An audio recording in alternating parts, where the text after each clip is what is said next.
Hello, everyone, and welcome to another episode of Healing Conversations. My name is Einav Avni. I'm an energy healer and alignment coach, and I mainly work with people suffering from chronic pain and chronic illnesses. This podcast, Healing Conversations for Anything Chronic, comes to promote the notion of healing naturally.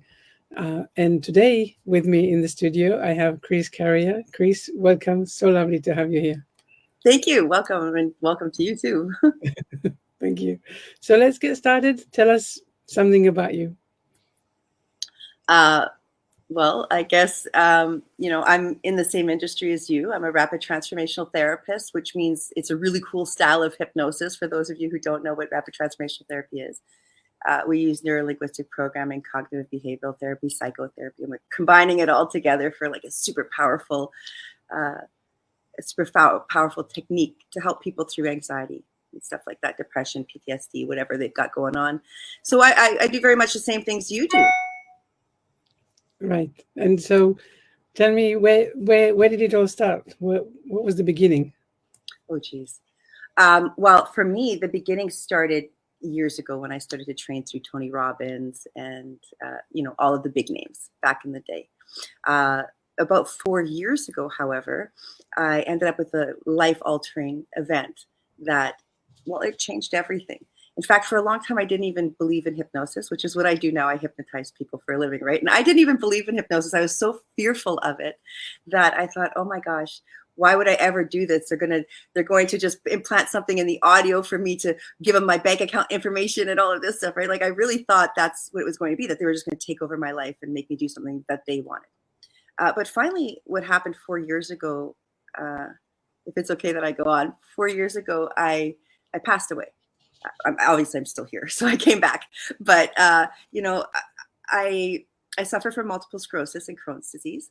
And 4 years ago, both of those things tried to take my life. And so I was in the hospital for a few months. I was suffering a lot, going through, blood transfusion after blood transfusion, surgeries. A lot of stuff was going on. My body had become toxic. Things were going rough, and so I just shut down. My body shut down. And, to be fair, I was telling it, it's time to die. I want to die now. I was begging the hospital to let me die. But what happened was, I did pass away 3 times while I was in that hospital. But the third time I went, my mom, who had passed away a few years before that, took me to a cloud. So she came. So it's true, by the way, that the other side does come for you. Yeah, they do come for you. My mom came and she took me to a cloud until my body was able to relax. And so on that cloud is where I got to see everything. We sat there and my whole body started to calm. I can feel my body on earth calming. As we were there, I was watching the earth. I was watching people live their life. And then I heard God talking to me. And I know maybe a lot of people on here don't believe in God. And to be fair, I was questioning God before I even met him too. I was questioning it a little bit, and he told me all the answers are going to be there when you get back. And I'm like, but I didn't ask for answers. First of all, I'm happy right here on the cloud with mom. Right. But he sent me back. And so even before I could rebuttal all the answers will be there, my eyes opened and I was in ICU. I was no longer on that cloud. I was in ICU and I realized, oh, okay, everything's going to be different now. And so I don't know how many hours it was since I woke up, but I started typing. I opened my computer and I started watching a video. And on the video was Marissa Peer, who is the creator of RTT, Rapid Transformational Therapy. She's the trainer and creator. And so she was on there talking about self-hypnosis and about all of her programs and stuff like that. I said, well, frig, I'm going to try this because God said the answers will be there when I got back. This is the first answer I'm seeing. Let's look into this, right? So I'm trusting in God. And so he was right. As I started to learn it, what I did in that hospital bed that day was I tried the self-hypnosis. And so I'm sitting up in the bed and I'm typing feverishly. I'm writing a story after I've done that self-hypnosis. And I'm just typing and writing feverishly. And the nurses come running in. They're like, what the frig is happening to you? I'm like, nothing. I'm right here. Like nothing's going on. And they said, well, it looks like you're running around the hospital And I looked at them. I said, well, I haven't left this bed in 2 months. And literally, I have not gotten out of that bed to even go to the bathroom. Everything was happening in that bed. You understand? I was tied to everything that can be known to man. I had things coming out of my neck and, tubes and all this stuff. So there's nowhere I could go. Right. And for literally 2 months before that, I had been in the bed, crawled in a ball in pain, begging them to kill me, begging them to take my life, like begging. And you can ask, like, the hospital staff are probably getting tired of me. I'm like, they're trying to kill me. I want them to kill me. Let them kill me. Like, that was my language. Anyways, after that, I was sitting and typing, and I realized, holy shit, I'm not in that ball anymore. What's going on? And that's when I told them I did self-hypnosis. That's all I did. And now I'm sitting here and I don't feel like dying. And my brain is working at a mile per hour and I'm ready to live. And from that moment on, absolutely everything changed for me. Nothing was ever the same again.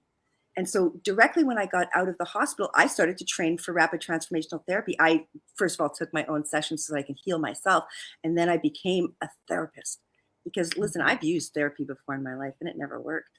It never worked. But this one worked. But I figure it's because God sent me there. That was where all the answers were. And that's how I started my journey. Amazing.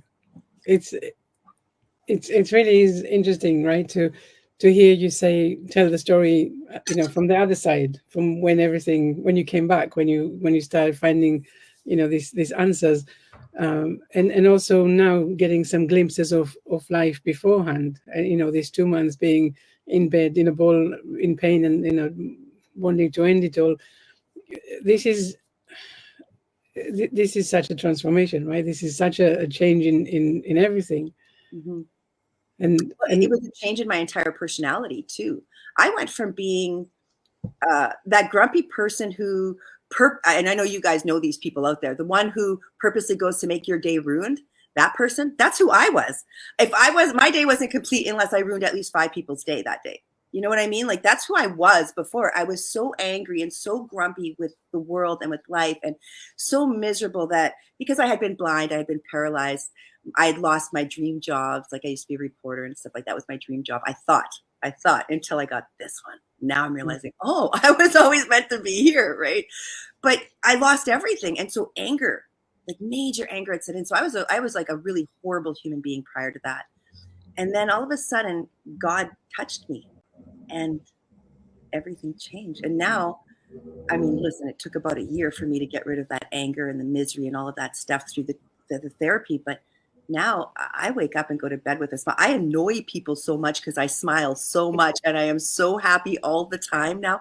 And I'm always looking for the bright side, that silver lining on the cloud, because there's always a silver lining, and that's what I'm always looking for. So now I am no longer the annoying person for being grumpy. I'm now that annoying person for being super happy. And I'm happy to be there. I'm super happy to be there. I think, yes, you're on the right side now, really. I agree. but so you say that you were blinded and paralyzed. So is that part of the symptoms of the MS that you have? Multiple sclerosis, yeah. With multiple sclerosis, your brain basically shuts all the muscles down in your body. And so the first things to go for me were my legs and my body. Like, I was paralyzed from my chest down. I still had my arms, my neck, my head. That was working. And when I say paralyzed, I wasn't paralyzed in the way that you see, like major paralysis. For me, it was my legs and body had become it was like a cement brick was being carried underneath my skin. That's what it literally felt like. Like there was skin over cement, and that I was dragging my body forward. So I had to use wheelchairs and what are those pushy things that you use? Walking frame. Yeah, walking frames. Yeah, so I had to use those things to help me to move around for many years, off and on. Like, it was off and on. I'm lucky because I have the progressive remitting MS, which there's 4 or 5 different types of MS. So not everybody as lucky as I am. I have relapse remitting. So that means mine comes and goes. So I could be paralyzed for 10 years and then suddenly get up and walk one day, right? Yeah. That's the truth for me. Yeah. So it's a little bit different than others. But what had happened was, off and on for those 15, 20 years, I was becoming very sick. My body kept shutting down. I would get it back up and working. And then 4 or 5 months later, boom, back down again. Right. And then the blind happened. I was mostly blind, fully blind, except for, I think it was this eye, where I could still see a pinhole.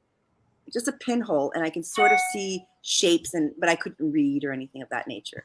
But everything else was black.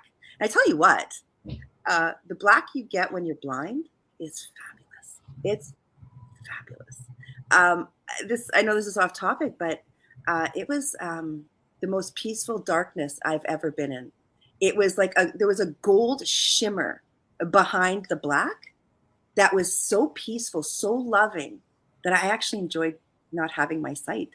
I was not fearful. It did not make me, well, I'm sure I got angry from it, but it did not make me, change in too many ways, except for I started to learn how to do things differently with my hands, with my ears, and I picked up other skills. So it actually helped me to grow as a human being when I allowed it to. Once I got out of that victim mentality and saw everything, I realized, I did grow and learn, and I did get a lot of skills. And in fact, when I was a reporter, I was working with blind people and deaf people, like helping them. In Africa, that's where I was. I was helping these people to get back on their feet and to understand their lives and all of this stuff. And then suddenly I become one of them. And I think that's God trying to help me and teach me all the lessons I needed to get to be where I am today. That's where I see all my suffering as all blessings. Every single day, every single pain, every single knockback, everything. It's all a lesson for me to grow so I can get to where I am today. Yeah. And this is to me so important. And people who've listened to the podcast for a while know that this is exactly what I believe in, and I'm excited that you been through that and basically share the same belief. But I want to know, because of the work that I do with people, and I know that people say exactly the same thing as you. When they're in victimhood, for sure, at some point at least. But then even when they are starting to see that they are the ones that can heal, that it's a inside job, right? At the end of the day,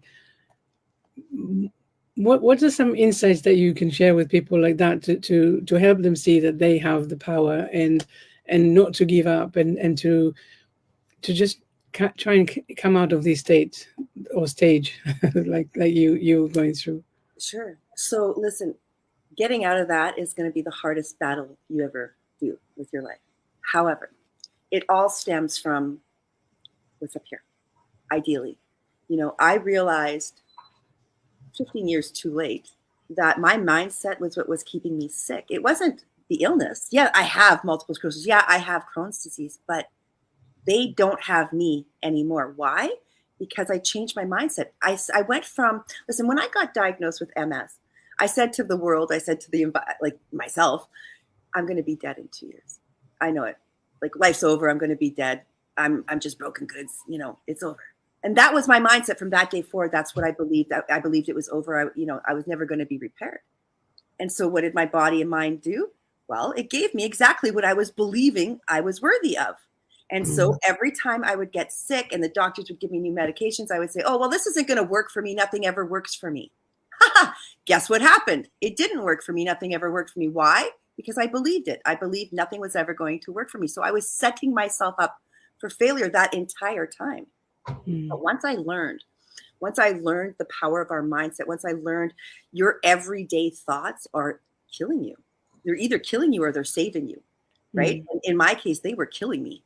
And I had to realize that this was my own doing. I did this to myself. Yes, the MS started it, but the MS came, and I realize this now, the MS came to stop me in my tracks from the life I was going down. Did I always have it? Frig, yeah, I've had it from birth. I had signs of this from birth. It was there. But when it hit when I became a reporter. I was a private investigator, then a reporter. And I was turning into an asshole. I was turning into that person who didn't care about anybody and who was only going after your greatest miseries. And I wanted to dig for your miseries. And it made me grateful and happy to hear all your misery. Do you know how much of a shit that made me be? Like, I was just full of garbage and hate. And it just, it was all about the ratings, all about me, all about, you know what I mean? And I was not a living good person. But the true me is what you see today. The true me that I feel like I've gone back to that 12-year-old version of me, that one that was innocent and happy and loved life and loved people and loved everyone. That's the true version of me. not the person I became. And so when the MS hit, I was 28. I was just about to go into the United States because I'm in Canada now. We were just about to go into the United States to work for a big company. And I was going to be working with Barbara Walters. And that was my goal. I wanted to be like Barbara Walters. And you know what? It stopped me. And I'm grateful it stopped me. Because had I done that, I would have lost my soul. I would have lost myself in that world, and I wouldn't be this woman I am today. So it stopped me in my tracks, so I couldn't follow that anymore. And then for the next 15 years, guess who went, oh, poor me, look at my poor life, until I realized, no, the universe did me a favor. It stopped me, because guess what? If I had continued on that field as a reporter today, I would hate myself. Because, listen, if you look at the universe and the way it's working, and the news reporters now, they're a bunch of liars now, in my opinion. They're not telling the truth. And the last year I was working, I was asked to lie about a bunch of stuff to the public, and I refused to. And that's why that was my last year in the industry. And so I know that they lie. I see that they're lying, and I would have become that person. And I'm not that person. It's not inherently me, you know? And so I'm glad that I was removed from that environment and changed and brought back, guided back to where I should be. And this, like, I'm in my best light, I think, now. And this is so important, like having this trust of, you know, the things that I want not happening for me. Plus, obviously, you have all of the symptoms and pain and stuff like that. Yep. And trusting that this is actually all happening for you and it's in your favor. And if you just hold on and be patient, everything is going to be revealed. And so hard when you are suffering and in the moment, but yeah. And you know what's fun is that my entire, since my 20s, I guess, maybe even 16. Well, actually 16. I started when I was 16 years old. I started as a drug addictions person, because I went to rehab when I was 15. And then I started chairing meetings. And for the next 10 years, I was chairing AA and NA meetings, Narcotics Anonymous and Alcoholics Anonymous meetings. And so I became that helper, that healer, which is what helped me today, by the way. That's where I was supposed to be. But what had happened was, over those years, I realized that I wouldn't have grown into this because I was being prevented from my ego. And that's the problem that we allow. And so all of my life, people were telling me, you should be a therapist. You should be a therapist. And I'm like, no, my ego wants me to go towards being on TV, being this, being that. You know, I want to find other people's miseries and bring it to light and da, da, da.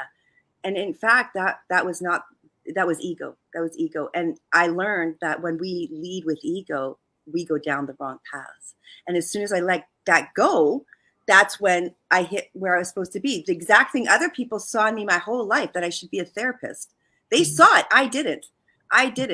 Right? But they knew. And until I stepped into that, until I realized that, yes, this is what I'm supposed to do. This is who I am. And I'm not supposed to be the glamorized person. And in fact, I don't even want that anymore. Not even a little bit. I just want to help and heal now. And that's the 12-year-old version of me. And I lost that because of ego. And that's what happens, is the ego gets in the way for a lot of us. And as soon as we let it go, and that's what I try to tell people, that's what we try to tell everybody within the hypnosis itself, is learn to let go of your ego. You have to let go of what you're hanging on to. And that's always our egos hanging on to whatever. We believe this is what we need. This is what we should do.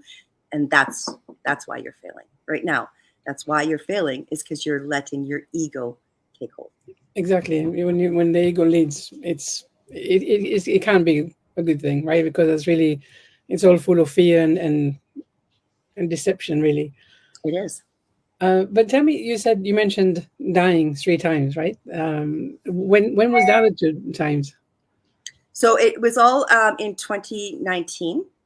The end of 2019, I was in that hospital and I died that 3 times during that 2-month stay, 2.5-month stay that I was there. Now, the first 2 times, it just went to black. That's what they say, right? It's like, oh, I just went to black. And I used to tell people that's because you're not with God. But then the first 2 times I went to black. I'm like, uh-oh, because I didn't know. They said they resuscitated me when I came back. I didn't know I was gone. They resuscitated me. I came back. Here I am. But the 3rd time is when I guess I really did leave, you know, and that happened. But let me tell you about another time, because the power of the brain, so incredible. And this was another time, this is when I started to realize that I needed to start learning about hypnosis. And this was even before this event. So let's rewind. I guess it was about 5 years before that one. I was suffering from, well, listen, I'm allergic to garlic. So it's the worst thing to be allergic to. It's in everything. So I had developed this allergy due to a medication the doctor gave me. And my mom didn't believe it because, listen, she used to cook with 8, 9 cloves of garlic in our food. So she's like, it's impossible that you're allergic. Turns out I am. But anyway, so I went home for a meal one day and she had made a meal with garlic and didn't tell me that there was garlic in that meal. And I devoured it. And I ended up in the hospital. My bowels had swollen up, twisted, and folded and were about to explode. Okay. And that's literally what happens when I eat garlic. I'm going to die. So they were about to explode. But in Canada, this happened on a Friday. In Canada, on a Friday night, emergency surgery means Monday morning. Okay. So I know this is Canada. So I had to wait. And so they had, when I was in the hospital, I was screaming. And like, this pain is more so than childbirth, more so than pancreatitis. What they say pancreatitis is the worst pain. No. Your bowels twisting, folding, and wanting to explode is the worst pain. Is worse than those ones. Okay. But so what happened with my brain in that moment, of course, as you can imagine, you're screaming out in pain. You can't think of anything else. But as soon as they put the pain med in me, I didn't even feel that pain med hit me. What happened was my brain suddenly said something in me. I want to say it was my higher power. It said to me, lie back. And that's the opposite of what I wanted to do. I was in a ball, crunched in a ball, crying, screaming in pain. But I laid back straight like a board. My arms were straight, my legs were straight, and I closed my eyes. I just went back. And I never moved again for 3 days until Monday morning. That's exactly how I was. Now, the nurses and the doctors had to come in and shake me awake because 2 days in, or a day and a half in, my heart started to stop. And so they shook me awake and they're like, we have to change your meds. Your heart's going down. And they did. They changed the meds. I forget what it was from morphine to whatever. And then by Monday, they shook me out of this coma state that I was in. What they didn't know was when I laid back, I left my body. My mind just went, fuck it, we're out of here. And it took off. It left the body. And I sat outside of me. I don't know where I was because I don't remember. I just know I wasn't on earth. I was just gone. And I was safe wherever I was. But when the nurses came back on Monday, because now they're going to bring me for the surgery and they have to x-ray me to see where I'm at. They went to x-ray me. My bowels had untwisted, unfolded, and went back to normal. And they said, that's freaking impossible. And I said, no, it wasn't. I left my body. I left my body and I allowed it to heal. And that's what happened. My body healed because I left. It had no other choice. And so I realized that day, that's when I realized we have power. We all have power. And that's why they had to change my pain medications, because I was overdosing. All of a sudden, I wasn't in that med pain. I didn't need that pain medication. I was overdosing. So they had to take me off of it and lower the dose so that I would survive whatever and make it. And then by that Monday, I was fine. And a week later, I was out of the hospital and home and doing just fine. And they said that's impossible. Why did that happen? Because our brains heal us. Our brains are our power. And if we just learned to let go, which I did there, unknowing to me how to do that. I still don't know how I freaking did that. I just left, right? Yeah. That's the power of us. And that's what we have to all realize. And that's when I started to train with the hypnosis. And 5 years later, because it happened again. It happened again. Through the hypnosis, I was able to fix myself and I'm doing fine all of a sudden. I'm like, wow, my brain is incredibly powerful. And that's what we're all failing to understand, how powerful we are. Yeah, it's absolutely right. I sometimes, when I work with people, and they're telling me the story of the illness or pain or whatever, and I like to remind people of the story of people who are, got split personalities, and one personality has glasses, for example, and the other one doesn't, and the other one has diabetes and the other one doesn't. How does that happen? It's exactly that. It's the power of belief, power of the brain.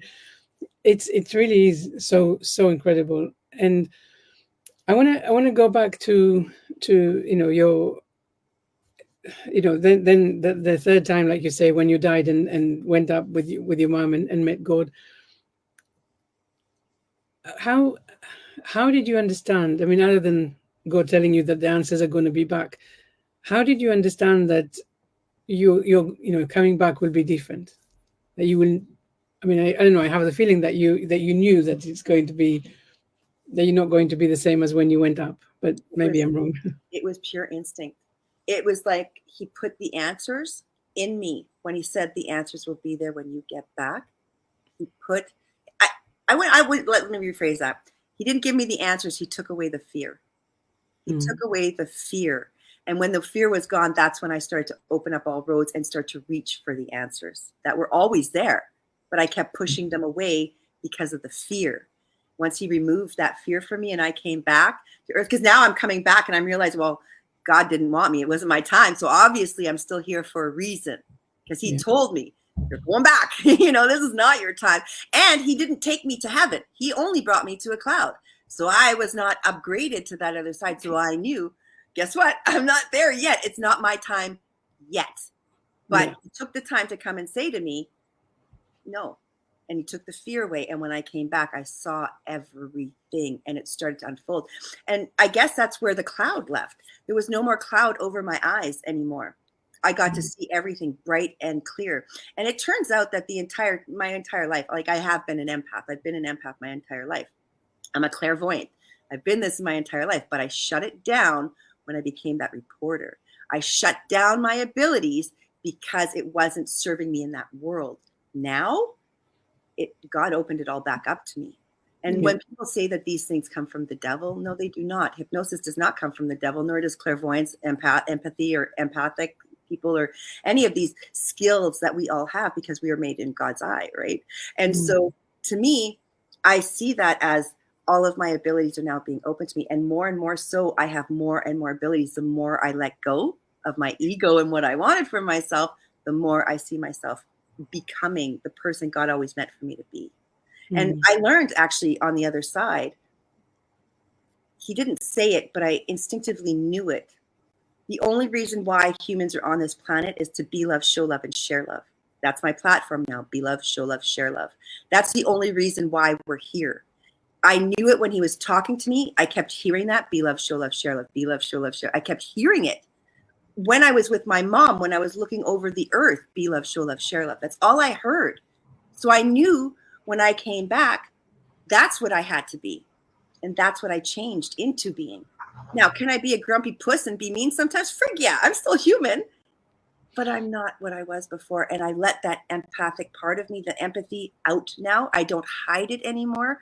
There's no more fear of being hurt by other people, because I know I'm protected. I know that I am the source of light. I am that source. We all are that source. We just have to let it out from us. And that's what we do for people under hypnosis. When they come to me, I let them see that they're shining that light. It's glowing out from them. It always has been. So let's say you came into the world and you got a narcissistic parent. Well, the freaking reason why you got that narcissistic parent is because you are that bright light, but you had one thing that you weren't skilled at. And whatever it is that parent or that person is picking on you for and triggering you with is the one thing you need to make strength in you. And that's why that dragon was brought into your life. And as soon as you get rid of that dragon and you learn how to build your courage and stand up to that dragon, then you move forward and your bright light shines even brighter and you get to move forward. And that's what people need to understand, is that life happens for us. All the bad things are happening for you, not to you. That includes children, that includes adults, that includes everybody out there. The things are happening for us. And when they say, oh, well, why are bad things happening to children? Well, they signed up for that when they came to this planet. First of all, they knew that it was going to be hard when they didn't know what it was going to be. They knew it was going to be hard when they got here. They chose the hard path. We all have different paths to choose. You could choose the easy path, which will mean you get to come back to this world many, many, many times over again, right? Okay. Or you could choose the medium path, which means you only have to put in so many lifetimes when you come back to make your lessons, because you have to learn to fully become love. And until you fully become that love, you don't get to get off the planet, right? So, or you could learn the hard way, learn how to love real fast, learn how to be love, show love, share, be that right away. And when you see that, and that's why I think young kids get snuffed out. I think it's because they are that bright, shining love light. They already know it. They're already it. They already did it. And so they're Yeah. gone. They get to go to the other side. I come across these questions as well quite often, and yeah, I guess it really is depend on where the person hearing is in their journey, on their journey, because some people will understand it and some people definitely won't. But yeah, maybe they will have to come back again to to Well, and, understand it differently. yeah, that's the fear that we have, right? The fear that life is being controlled and we're not controlling it, right? Mm. Because we all think we're in control of our lives, but we're not. We're not. It's already been defined. It's already been outlined. We just have to pick the path that we're going to choose out of the outline that's been created for us. Mm. So, Yeah, right? And so absolutely. it's your choices. You just have to, but that's what a lot of people fear is like, well, what's the point of living if it's already been chosen for me? But what we don't understand is, guess what?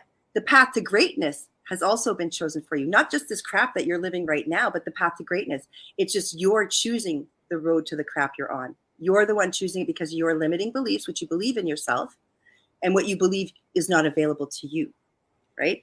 And because of that, that's when most people get stuck. And when we get stuck, we blame outside. But meanwhile, back at the ranch, it's us. We made the wrong choices to begin with for ourselves, for our souls. Right. And for me, the thing that I'm adding to that is that basically when we get stuck, you might as well say that's when we get sick. Because we, like you said at the beginning, you were not on the right trajectory and you had to have that pause and reset before you could find the trajectory and move on. And a lot of the things that you were describing, these are things that I come across in the work that I do with people. And it's really, and I'm interested to talk in a minute more about how to help people understand their anger and anxiety and fear and depression and stuff, because it's sometimes it feels like it's coming after maybe the diagnosis, but a lot of the time I know that it's actually coming before, and just people are not able to recognize it. And so maybe it comes as a surprise to them when they feel that after the diagnosis, when they feel stuck, lost, or that things will never get better. um yeah, so I'm not sure what the question, but this is the direction I want us to talk about. um yeah, So but I find that illness starts in the mind. Well, okay, it also starts with parasites. Let's be realistic. Most illness is coming from a parasite in our body. Okay. yeah. And so what we're eating, what we're doing, and all that stuff. Now, that being said, your mindset, the poison of the toxicity of our lives that we hold inside of us is what makes us sicker, right? So in my case, I have the multiple sclerosis and the Crohn's disease. Crohn's disease is, I would like to say and I think a lot of doctors who are in this industry say this as well. Crohn's disease is the disease of angry people. Angry people that get Crohn's disease. Why?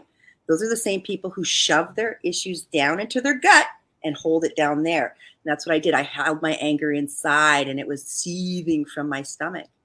That's what gave me the Crohn's disease. Now listen, it's a biome thing and all this. Yeah, there's a lot of bacteria, blah, blah, blah, blah, blah. But it created the environment for that to grow and for it to get worse because I allowed it by being so angry inside, right? And that was seething from all that pain because I'm coming from a life of abuse. I grew up with a father who was an alcoholic, and he hit my sister and I around, and so we had issues growing up that we had to deal with, and I shoved it all down, and I was angry. I was angry that my dad didn't hit my brother, but he hit the sisters, right? I was angry that my mom didn't do anything. I was angry like for all these other reasons. Angry that the schools never did anything. Always just, and then feeling so alone, and then boom, boom, boom, like all of these things, and then it gets into your mindset that nobody's here to save me. I'm alone. I'm on my own. Life sucks. Life's horrible. Well, I'm telling this to myself all day, every day. And then life provides that for me because your body will set up what you think it deserves. And so I set up the illness in my body by believing that's what I deserve because life sucked anyways. Everybody around me is sick. This is what I deserve. Now, am I saying that all illness starts that way? No. But I believe all illness progresses that way. It's because we believe we deserve it. And so we get worse and worse and worse. And as soon as I believed in myself, as soon as I changed my mindset and I started to changed the words I use. I stopped using negative words. I stopped saying, I'm trying still to stop saying my MS, my Crohn's disease. I say the MS because it's not mine. I don't own them. They're not me. They're just there, right? When you change your vocabulary, your brain hears that. Your brain hears it a lot, and it follows through with that. And that's the beautiful thing. And that's what a lot of people don't understand, because you go out there and you hear, I tell people, oh, you sound so negative. They're like, I'm not negative. What are you talking? I'm just talking about real life. This is the reality. Yeah. Okay, that's your reality. That's what you're creating. That's not my reality. I don't see life that way. That's how you're seeing it. And if you change the words you're using, if you change what you're seeing, change what you're saying, everything changes with it. My friend recently, he suffers from body dysmorphia and, always wanting to get plastic surgery, that sort of thing. Finally, after 4 years of me telling him about mindset work and how important it is to do it, he came to me just yesterday, actually. And I said to him, something's different about you the past few months. I want to know what. And I said, listen, you haven't called me once, because he used to call me every 2 weeks. I want to commit suicide. I want to get surgery. I want to blah, blah, blah. Yeah, I go, you haven't called me in 4 or 5 months with that. What's the change? He goes, well, I decided one day to just wake up and tell myself life is really great. Life is beautiful. I'm great the way I am. And I started to think that way. And I started to think, you know what? I'm really big and muscular, and people are looking at me like they want to be like me now. And I feel really good. And I'm telling myself this every day. And now I don't feel that way anymore. And I went, boom, duh. Change your mindset, change your reality. Yeah, absolutely. I believe that. But what you said about deservingness, that was interesting, because yes, you say you have the illness, or the illness develops, and then if you believe that you deserve it, it stays. And that's an interesting one for me. I mean, the topic of deservingness is always interesting for me, because I don't know that I understand it in the way that people say it. So a lot of the time people would come to me, that's when, before I was doing the healing mostly, and they would say things like, I don't deserve happiness, or I don't deserve love, or they have this kind of course, limiting beliefs. But I never really understand that. What do you mean you don't deserve? So how can you explain this to me about the deservingness of the illness? So a lot of us were raised with the limiting beliefs of others. So in my world, it was money doesn't grow on trees. We don't have a lot. We'll never have a lot. That's not meant for you. That's what came into my belief system. Now, other people I know were raised with, you're stupid, you're ugly, you're not worth anything, you're garbage, whatever negative shit they've heard their whole life. And with that, that's their new belief. And if that's what they believe, because that's what they were told, many of the clients that I get coming in actually have that limiting belief that were brought to them by their parents, or by their first boyfriend or love, or whatever the case may be. And they were told they are unworthy. And then that's what they chose to believe. And from that moment forward, that's what got set up. It's just like layering on top of layering in their lives, right? Yeah. And so it's the self-talk that you have. So a lot of people are saying, well, how do I know if I'm deserving?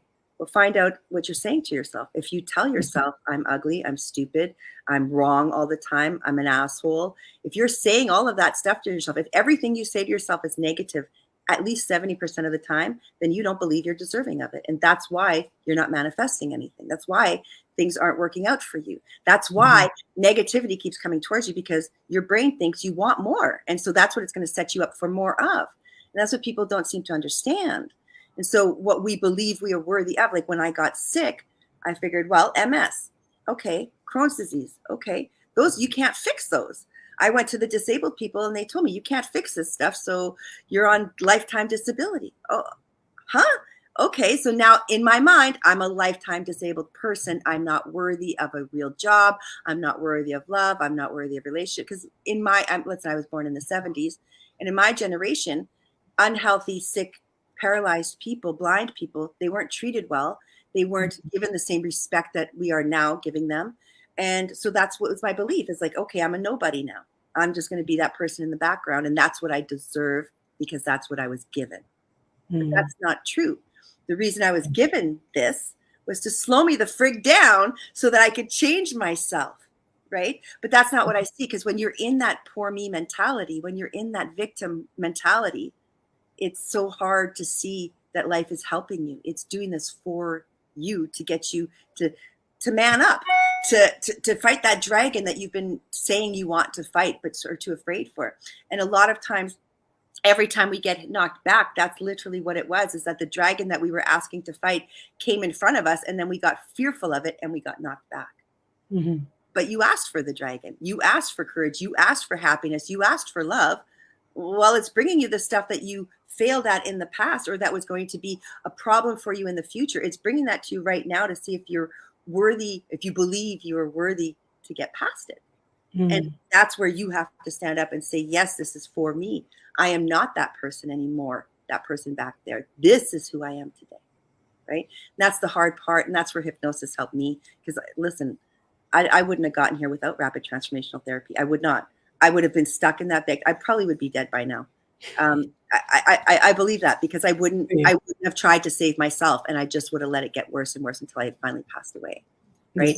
And so that's what it is. You have to learn that this planet, you're here to save yourself. First of all, nobody's here to save you. Like, yeah, we have people who could help you on your journey, but you have to save yourself. That's what it's about. You have to learn to be love, show love, share love. Nobody could do that for you. Yeah. Right? And so a lot of people that I come across, there come a time when I have to say to them, hang on, you basically, you are displaying conflicting energies. Mm-hmm. You're either angry, which you are at the moment, because I can see it so clearly, or you're going to heal. You can't do both. You can't be angry and heal. It doesn't work that way. And sometimes when they hear this, then they can start thinking, okay, how can I heal? And they're willing to let some things to change. And sometimes they don't know. They can't find the key. They can't find the door. And so I want to talk a little bit, really, how do you help people with this anger, with the anxiety, with the depression, the things that now that they have the illness or the pain, they're very much aware of? Where do you start? So with us, of course, listen, once you're in that mindset where you can't see your way out, you can't even see the door handle, to get out, to grab at, that's where I was at when I first started. So I understand that, like, a lot.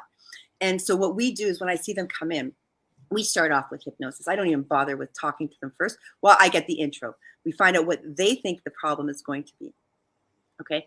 Most of us think we know the issue, but really that's just the band, or the what's the word I'm looking for? It's the exhibit of the issue, not the actual symptoms. The symptoms. Why can't I think of the word symptom? The symptom. Yes, it's the symptom, but not the actual issue. Yeah. So what we do is we find that out, and then we bring them under hypnosis. And so under hypnosis, once they're under there, once I've got them under, we keep them under for 3 hours. So this is not, rapid transformational therapy is not like other hypnotists, other hypnotherapists, anything like that. This is therapy on steroids over here. So what we do is we bring them in for 3 hours, sometimes even longer. I had one guy in for 5 hours. Now what we do is we go in as to what they believe the issue is, and we go and find that limiting belief for them. We figure it out. We go and look at the deepest issue, to go there. Then once I reach that issue, I ask their mind, now that you found this, what else is holding you back from ABC, whatever your goal was? Because we find out their goals before they come in, from that goal. And then all of a sudden their brain will show them all the issues that are holding them back. And then I keep doing that. I keep bringing them under hypnosis. We go through all the issues. We find out the issues. We reframe it. We help them to come past it. So for some people, let's say it's abuse that have caused these limiting beliefs or whatever, we get them to go back and allow them to deal with the abuser in whatever way you want. We have some abusers who want to burn them down, who want to murder their abusers, and other people who just want to get a good hug from them, right? And find peace that way. So it's whatever is good for you. You find the way to heal yourself there. Mm-hmm. And so that's true for all things. So if it's a work situation, if it's a relationship situation, we find the root cause. We allow them to heal and take back their control. So they get to change in their mind's eye the narrative in which it happened.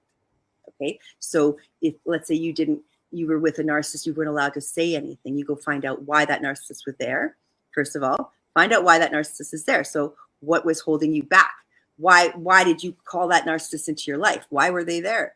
Then you figure that out, and then you learn that strength. Okay. And then that's what we implement into that person for that strength. That's what we're doing through the sessions. Then we're helping them each time. That's why I spend up to 5 hours, 3 to 5 hours with people, because I ask them, what's still blocking you from going to this next goal? And then once they've done that, we get to the next goal. We get them there. We find out. Now, we bring them in for 3 full sessions of hypnosis, not just the one. The first one is just to rid that stuff. Now, the second one we bring them in is to actually go in. Now that you've figured out where the trauma is, you started to release it. Now we go in and we find all of the trauma associated with that. Every single event, right down to the last time you stubbed your toe. And we're going to remove all of that trauma from your body on that session. That's typically what we do. We call that the vortex session. We do a lot of that here. We have some programs that are specifically the vortex, and it's vortex after vortex after vortex, because those are people with deep trauma. And then we have those who just come in and do the one vortex session, where we remove all of the trauma. And then by the third time, that's where we move them forward. So they're no longer looking backwards anymore, trying to fix any of that trauma, but we're moving them forward. So now you're going to look forward. Now you're looking for all the steps you need to take in order to get to your goals. You get to see all the steps that have to be taken to get there. What happens when you take those steps? What could possibly get in your way, and how to get over those humps that might get in your way to get to those goals. And then we show them all the ways to get there, so they have all the answers they need by the time they're done with me. And then they find their success. That's why I have a 93% success rate, is because I take that time with my clients to make sure they see from point A where it started, how to transform it. They transform it, and then they start to see all the steps they need to take to get to where they need to go. And that's the difference with us from other places, is that they're not doing that under the hypnosis. And with under the hypnosis, you see it. It's like a reel that plays. It's like of reels. And my clients are telling me, I need to slow this vision down. I need to slow it down. I need to see it clearly, because they're seeing so much. And that's the success of the hypnosis itself. That's how come we get such great success, is we literally help them to remove the trauma they've been storing in their bodies. And they're finding when they're done, their entire body feels like a marshmallow. They are so relaxed, so at ease, that they're just new human beings right after that. And so I literally, from the day they start to the 90 days later, I get to see completely different human beings, completely different. It's fantastic. That does sound fantastic. I mean, it's interesting. The last podcast I've done, there was also a woman with RTT. She had ulcerative colitis. Yeah. And she healed herself with RTT. But I want to hear if you can share any success story that you had with someone, with chronic anything, pain, illness. We've had a lot of great success stories. A couple that I want to mention. The first one I want to mention is the one I've loved the most. He's my most favorite client. I talk about him often. He's autistic. And a lot of people told me to stay away from the autistic community because I can't help them. You're not capable. That's bullshit, by the way. Yes, we can help them. Now, that being said, he's on the easier side of the autistic scale. So he's got the university education. He's capable of talking to people. He just has issues with eye contact and communication and that sort of stuff. So he's got some limitations, right? He came to me because he wanted more confidence in his life. And that's why we started the hypnosis sessions to begin with. He just wanted more confidence to be able to get the job of his dreams. So we started within a month. This young man he started a Fiverr app, and he got his first clients in, and he was very excited that he got his first clients. By month 2, he said, well, okay, now that I've got work, now I'm making money, I want to be able to have a loving relationship. I want to make a girlfriend, and I want to move out of my parents' house, and I want to, be responsible with my life and all of this stuff. I said, okay, let's work on this. So by month 2, he started to find a girlfriend. Now it's been 2 years since we've worked together, and what you need to know about hypnosis, and with all hypnosis, but especially rapid transformational therapy, is it continues to work day after day, week after week, month after month, year after year. It continues to work as long as you're pivoting and letting go of what's no longer. You'll keep changing and growing. Well, this young man, within 2-3 months, had his first girlfriend. Within 2 months, he had his first girlfriend. Now he's had 4. Now he's got a real girlfriend he's been with for 1.5 years. And within 3 months, he had when he called me and he said, I've got my dream job now. He got offered a dream job. And by month 4, because we ended the 3 months, and by that end of that 3rd month, he was now moving out of his parents' home. And so he got everything he wanted that he was told he can never, ever have. And why? It's because for him, we told under hypnosis, like, listen, autistic people are always told that they're children. You're always treated like a child. You're never really a grown adult. But under the hypnosis, I told him, you're an adult, you're a grown-ass man, and you have balls of steel. You have balls of steel. And that's why you can get through life. And why do I say he has balls of steel? Because this young man, when he was 6 years old, he went to hit on his 16-year-old babysitter because he thought she was pretty and he wanted her to be his wife, right? And you're 4 years old, 3 years old, whatever it was. But when she turned him down, that gave him that insecurity that I'm not good enough, and that was his first start with I'm not good enough. And that was his belief, and that stuck with him for life. And so we brought him back to that moment. I said, no other young men have that kind of balls to go and talk and hit on a woman of that age who she's out of your league, but you did it anyways. That means you have balls of steel. That means you have courage. And I gave him all of this stuff. And then he started to realize all of his abilities. And as soon as he started to realize all of his abilities, his whole life started to change for him. So that's the first story, and my favorite. Other ones were, business stories where we have clients who came in whose programs weren't selling at all, and they were really failing. And so they came to us. We have 2 people like this who came. One of them was a business owner who had many multi-million-dollar businesses that he'd started before, but he was starting a new one now, and it was failing. He couldn't figure out why it was failing. And the other one was a woman, and this is her first or second attempt really at starting a coaching company. And she couldn't figure out why she wasn't filling up her courses. So both of those guys started with me around the same time, and we were working on their stuff for basically the same issues, limitations, limiting beliefs, all those sorts of things. And it turns out that the one who was a multimillionaire who was starting the multi-business, the reason why he was failing, and all we had to do was help him to realize this, the reason why he was failing this time was because his life wasn't the same. He couldn't figure that out because he was doing all the same things that he did with all of his other businesses. But with the only difference that was with this one was that now he had a wife and kids, which he never had those when he was starting those other businesses. And so this time his love, his energy was being split. And so he wasn't able to put that 100% into the business that he was before. And he was feeling the guilt, that mother's guilt when we're not at work and we're not with our children, that guilt, that's what he was feeling. And so once we helped him to realize that and understand that's what it was, within a month and a half, his business hit $1 million, right? So he fixed his stuff. With the other lady, it took her 2 months. She only worked with me for 2 months.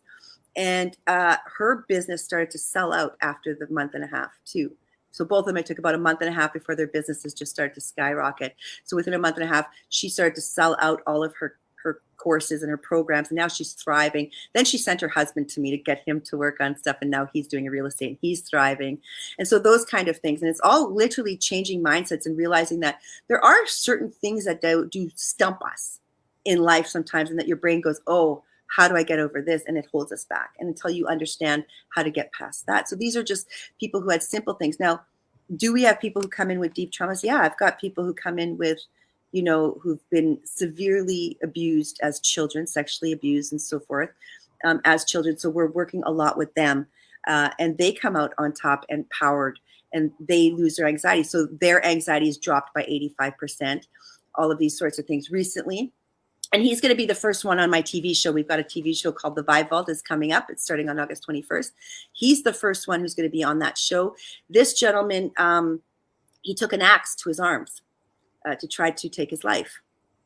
And he went to the hospitals, and the hospitals told him, it's in your head. Go home and we'll get you a therapist in a few months when we have one available to you. Well, he would have been dead by the time they got back to him. You understand? So he came to me. He's actually a close friend of mine. He came to me for help. Within a week of that, he messaged me to tell me his face hurt so much he was smiling and he couldn't stop smiling. And he couldn't understand because he's never smiled that much in his life. We had to go back because this gentleman here, he's got ADHD. He's got a bit of autism as well. He's on the lighter scale as well.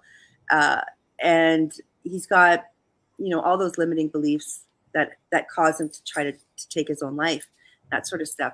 And it turns out once we regressed him, and this one is going to sound weird to you guys maybe, but we had to regress him right back to the beginning of time. the beginning of his soul's energy. And that's what we did on the final hypnosis, which was just on Saturday, actually, it's final hypnosis. But we did all the hypnosis. He got better, and each month he was getting stronger and better. Within month 1, he was smiling so much his face hurt. But he found a new career because he realized that the career he was in was holding him back. It was holding him into that place of being easy, where life becomes easy and comfortable. He was there. Now he had to get out of his comfort zone, so he stepped out. Now he started a new career. He's creating armor and stuff for LARPing. I don't know if you go live action role play games. So they have armor for that sort of stuff. So he's now creating that, and that's what he's going to make his career out of. And he's starting with that. So now we fast forward 3 months, and I had to do the last hypnosis on him. But when we went back to, again, remember how I asked the client, what's still holding you back? Well, he said, I still feel like I have to fight for my life. And I said, okay, why? Why are you still feeling like you have to fight for life? Like life is always a battle to you. I said, okay, we're going back. We're going back to the original soul that was in your body, the original soul that came to this planet, who started with that mentality. We're going right back to that place, time, and event, right back there. We're going. He goes, I see 3 fingers and they're red and there's claws. And he goes, and the earth around, like he's looking at his hands. Like he was literally looking at his hands. He's like, they're claws. And he's like, the world around me, it's just fire and doom around me, and it's lava, and I'm trying to find a safe place to survive and to live, and I can't find it, and I'm not safe here, and I'm scared. And I said, okay, you now today reach in, and you're going to grab that claw. See yourself grabbing the claw and pull him with you. Pull him to this world. And he brought him to this new world where he is, where he's got this new life, where he's got all of these accolades, all of these awards, all of these people who want to buy his stuff, work with him, and all of this stuff, because this is what he was seeing in his mind during the hypnosis. To bring him to that world, he brought this creature thing, because it was a human, but it was the first vision of human that we were. So apparently we didn't have these hands back then. We had claws back then. But he says, but he goes, I brought him forward, and he was looking around, and he was in awe and in shock at how we have developed as humans, and that he can live safe and happy.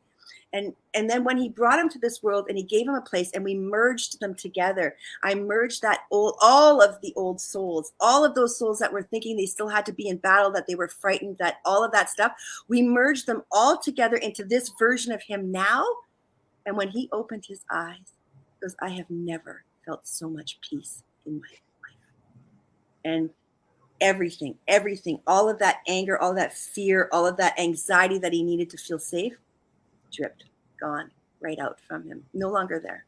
He's completely a different, even he stands different now. His face looks different. I notice that a lot with my clients. Their faces change after the hypnosis. It's a different human being I'm looking at in that screen, right? And this is all the stuff we get. These are just some of my great stories of some of my clients. And this is what they get 3 months in, 4 months. Some of them have to stay an extra month or whatever, but usually within 90 days, I can get them from trying to cut their own arms off to becoming exceptionally happy and feeling like life is just absolutely blissful. We can change this. We can change all. That's what people don't understand, is the power of the mind. You can do this. You could do it on your own. I teach self-hypnosis. People could do this on their own.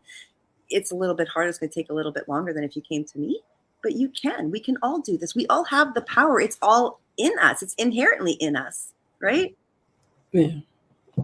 Well, I love it. I love hearing everything that you said, Kris, and thank you so much for joining us and sharing, your story and your wisdom and everything that you do with people. And of course, I highly recommend anyone hearing or watching us to get in touch and find out how you and your methods can help people heal naturally. So we don't have to take all these pills that ruin the liver and the kidneys and everything. There are other ways, actually, probably better ways, because you get to learn about yourself and ditch the fear, and it's a really journey of growth. Kris, before we end for today, and just before I go there, I just mentioned, of course, that all of your information will be shown on the show notes, so people can find your details. But before we say goodbye, what last message do you want our viewers or listeners to leave here today with? Well, actually, I'm just going to go off what you just said. I used to be on 15 different medications 5 of them brain numbing. Now I'm on one, and I only need that one because it's the one that has to save my life because my bowels are no longer in my body, but one. And everybody can get this. Everybody can go from being miserable to incredibly happy the way I am. You just have to let go of your ego and learn to accept positivity in your mind and change your mindset. And once you do that, your entire world is going to change, and you can all do that. We all have the powers within us. And if you're afraid, just reach out and we can help you. We can help you get there. Everybody has this power. And if you think you don't, that's somebody limiting beliefs holding you back, because you do have them. You do. Yeah. And so just believe. And if you don't believe in yourself enough, come to us and we will believe in you enough to get you to where you need to go. Because many of the people who come to see me, they don't believe that change is possible for them at all, even. Right? They can't see their way out. You don't have to see your way out for this to work for you. You don't. You just have to find the right person to work with who can show you the way. And that's what I tell my clients. I'm just there to unlock the door for you. You're the one doing all the work. You have all the power. So understand, this is you. You're creating the world you want, and you can do this. Yeah, absolutely. I'm so glad that you share this with people, and you know, if they haven't heard this before or it hasn't sunk in, then maybe now it has, and even if we manage to bring this message to one person, I think we've done well. So Kris, thank you so much for being here today with us, and thank you for everything that you bring to the world. Thank you. Thank you so much. I really appreciate you too. It's great talking to you. Thanks.